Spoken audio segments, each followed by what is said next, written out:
In this video, we'll demonstrate how to reposition and maintain your oven racks. Depending on what you're cooking, you may need to adjust your oven rack position. Some ovens may have our traditional flat racks, but others may have extension racks, also known as roller racks. To remove a traditional flat rack, slide it forward until it stops. Lift the front end up, and then remove the rack from the oven. Reinstall by sliding the rack into the guide channel, then slide it back into place. Extension racks have lock features to keep the frame support stationary. To remove an extension rack from an oven with ladder rack supports, push the rack all the way into the oven. Grasp the rack by both its upper front rail and its lower handles on both sides. Then lift straight up to unlock the rack from the rack supports and pull the rack forward. Grasp the rack on both sides if necessary, then remove it from the oven.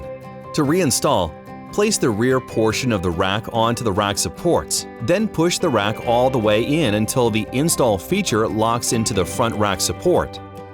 To remove an extension rack from an oven with ribbed rack supports, push the rack all the way into the oven. Pull the rack forward until it stops using the front lower frame. Then tilt the front end and remove the rack from the oven. To reinstall, place the rear end of the rack into the guide channel. Then tilt the front of the rack up and push it along the guide until it stops.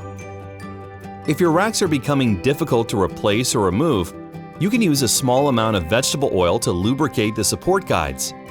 Do not apply vegetable oil on the extension rack tracks.